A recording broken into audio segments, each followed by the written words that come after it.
I only trust one comic book presser with my Man-Thing.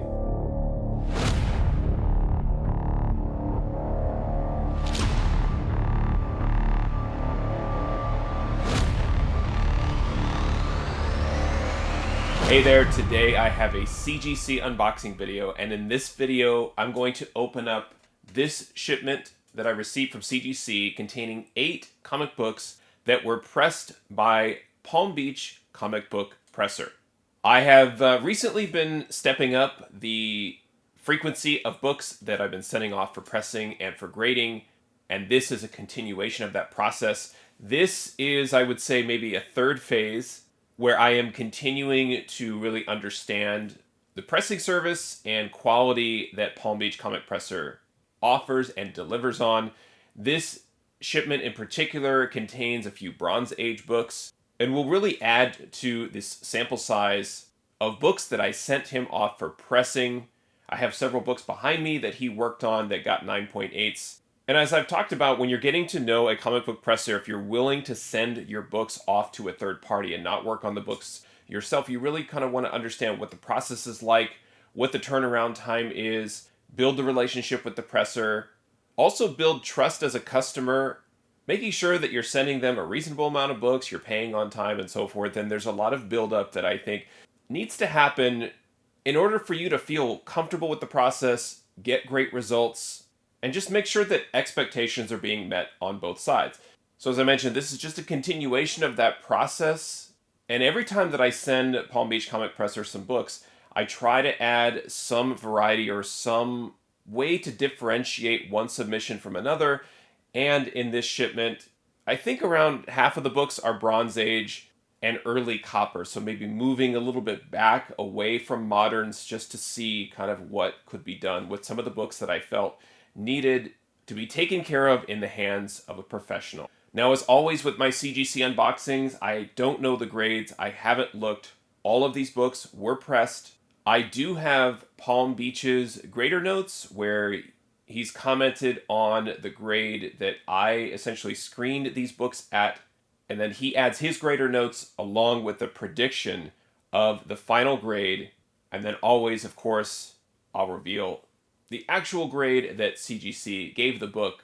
And it's always fun to kind of see where everything lines up. So I haven't looked at these. I don't peek. You're going to see the grades before I do. Let's get to this unboxing. Okay, now in no particular order, we'll just go back to front on these. The first book is Classic X-Men #1.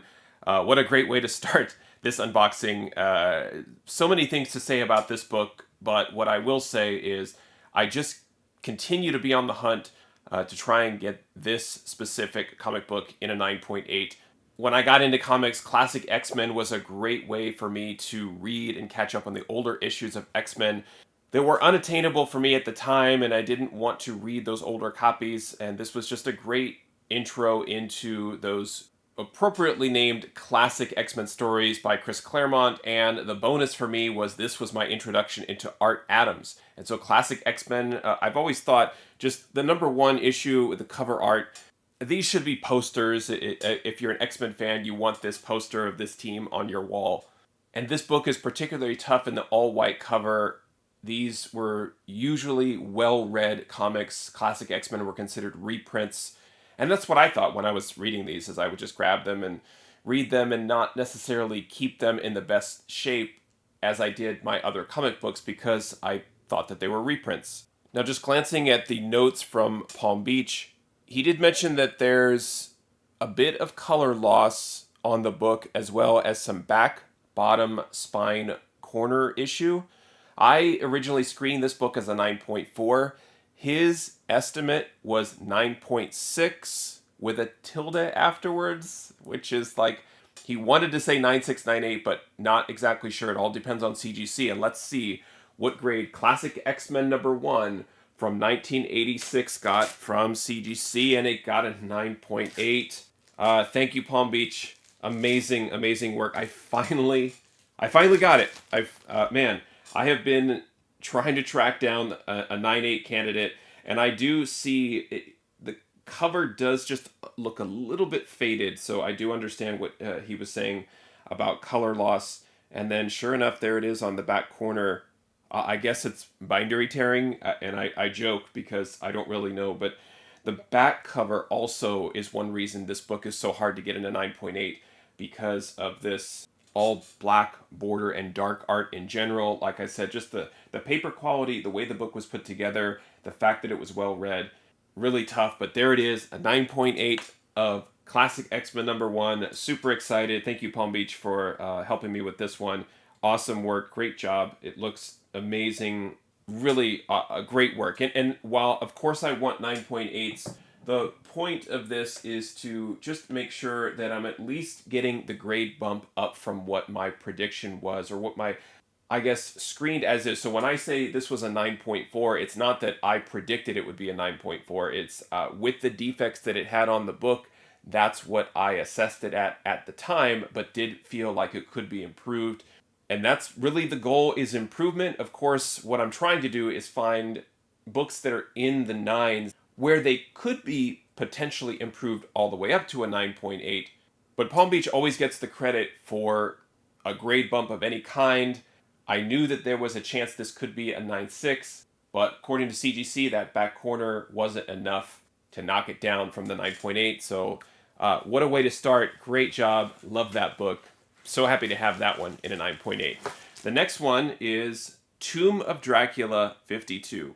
Now, spoiler alert, I do have a couple of multiples in this, and the reason I did that is I did feel like both copies had pressable defects. Books were in the 9s, and I wanted to give Palm Beach an opportunity to kind of essentially work on the same book. And it was almost like a little bit of a contest, like which of these two copies are going to get the most significant improvement. And so I'm very curious to see how these turned out. Now, this is a book from 1977. I've commented in the past during unboxing videos, I love this particular cover with Dracula on a roller coaster. I think that that's awesome. And I'm not sure which grader notes apply to which book now. That I didn't think about that when I sent in multiple. So I'm going to go ahead and read all the graders' notes, and then I'll try and grab the other Tomb 52 and reveal that grade. So the graders' notes on Tomb of Dracula 52, I graded one of the copies as a 9. He noted rounded spine corners with bindery tears at the top, and his prediction is a 9.4 or 9.6. Now, the other copy, I graded a 9.2, and he mentioned that it is a 9.8 candidate, possibly. So, again, some improvement, it looks like, based on his estimates. So let's go ahead and reveal the grade for the first copy of Tomb of Dracula 52, and a 9.6. All right, again, nice improvement. And I'm going to just take a look at the book to see if I can tell. This, I'm just guessing, but he said rounded corners. This might be the one that I gave a 9. I'm not sure, but pretty cool to get all the way up to a 9.6. 9.6 white pages on this book, too. Very cool. Now, without looking at the other books, I'm going to see if they have them back to back. Yeah, here we go. So this is Tomb of Dracula. Same book, different estimate. I estimated a 9 on one copy, a 9.2 on the other. And let's see what grade this Tomb 52 got. 9.4. Okay, so maybe I had them reversed. Let's see. 9.4 white pages. I honestly can't tell, and so that's my fault. But regardless, I had one copy as a 9, one as a 9.2, and I got the grade bump on both of those. But this specific issue, too, I'm seeing some color breaks up here in the top corner. Obviously, the color breaks can't be pressed out. But still very happy to get the grade bumps on these two copies of Tomb of Dracula 52. So nice work, Palm Beach Comic Presser. And we'll take a look at the next book. And this is Marvel Team-Up number 78. This is from 1979. A lot of these Marvel Team-Up books, Marvel 2-in-1, they have sneaky value. Again, they weren't necessarily, I think, as highly collected and desirable as typical mainstream titles, but Marvel wanted more Spider-Man titles out there on the market. It was always interesting to see who the sort of guest hero was that joined Spider-Man in these books. But in kind of a similar way that classic X-Men was well read and considered a reprint. These aren't reprints, these are original stories. But I think we're always kind of considered a lesser tier of book. At least that's how I looked at it when I was collecting. I never bought any of the team-up books. They seem just kind of secondary. And what ended up happening is, over time, collectors will go back to these Marvel team-up books. In some cases, they're kind of like a playground for some very well-known creators. I know Chris Claremont did a number of stories of Marvel team-up. So in high grade, these books have some sneaky value. And over the past several years, I've gone back and picked up a number of these Marvel team-up books. This one I ended up grading at a 9.4, and Palm Beach noted that there is a slight blunt to the top of the book. However, he said this is a candidate to get a 9.8. So let's see, this Marvel team-up book from 1979, the grade that CGC gave it is a 9.8. Fantastic. Love it. Awesome. Great work, Palm Beach Presser. Book looks great. No, I can't find what he's talking about. Maybe that was the before and what he ended up fixing. I'm not exactly sure, but it looks great otherwise. And again, great corners on this book. Front and back. Corners along the spine and along the edge are very sharp. Looks like a brand new modern book. In terms of the corners, so that's awesome. Thank you, Palm Beach. Great work on this one. All right, moving on to the next book is Man-Thing #1. I joked that I only trust Palm Beach Comic Presser with my Man-Thing. Now, spoiler alert, I did send 2 copies of this book to Palm Beach Comic Presser, so I'll have to kind of give out all the notes at once again. But I was finding these at a reasonable price and thought that this was a really good book to pick up. Yes, it's a #1 issue. This is actually the second volume of Man-Thing. But I really think it's a fun cover, plays nicely in horror-themed comics and so forth. And had a couple of copies, again, in the 9s. The grader notes, along with my grades, both Man-Thing #1s I had as a 9.6. And there was one straight up that he felt like was a 9.8 candidate, and that's what he's predicting. And then the other one, he noticed that there was some light tanning on the back of the book. And so I'll have to kind of keep an eye out for that. And for that reason, he only gave it a 9.6. So this will be interesting because I felt like both were 9.6s. And let's see if they both got a grade bump or if the one with tanning was dinged by CGC to get a 9.6. Only one way to find out. Let's take a look at the grade. This is the first copy of Man-Thing #1 from 1979, and it got a 9.8. Fantastic. Great work. Really nicely done. I just love this Bob Wiacek cover of Man-Thing #1. So very happy to add this one.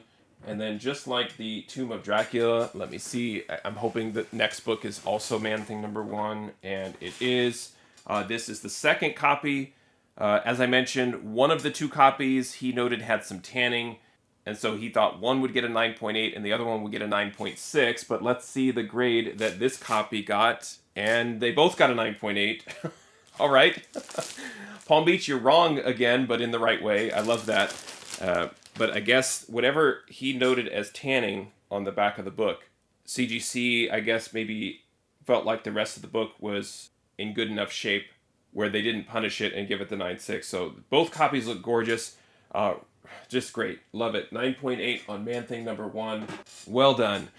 All right. We have 2 more books to go. The next book is Iron Man 102. I had assessed this book as a 9.4. Palm Beach said that there was a minor blunt to the top spine corner. So I'll have to take a look at that. And again, I'm not exactly sure if his note meant that's what he saw when he got the book or that it's still there and it can't be pressed out. But he did say that this one had the potential to be a 9.8. This is another late 70s book. This is from 1977. And it's time to take a look and see what Iron Man 102 got back from CGC, and they gave it a 9.6. Okay.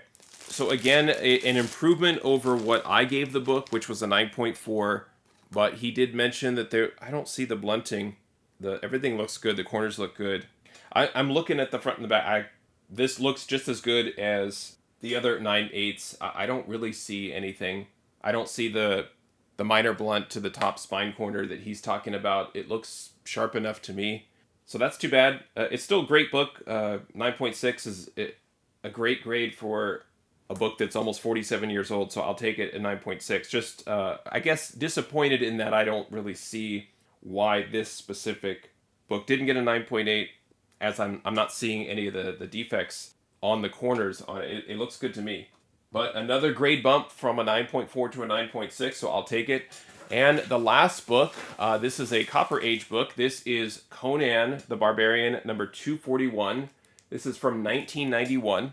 Now, I've had this book in my collection for a little while. I picked it up a long time ago and had always hesitated about sending it in for grading or trying to press it myself or have somebody press it, particularly because of how the book is pretty miswrapped. But I love this book as it has cover art by Todd McFarlane. I'm sure there's a story behind it, but there's this issue with cover art by McFarlane, and the very next issue has cover art by Jim Lee. I don't think that's a coincidence. But if you're a McFarlane collector, then this is a book that you typically try to pick up.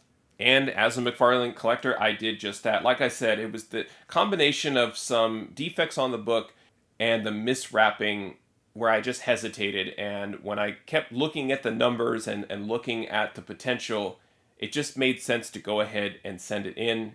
And taking a look at Palm Beach's notes on this one, he noted that I gave it a 9.2, and after pressing, he estimated that it could be a 9.8. He said 9.8 possible.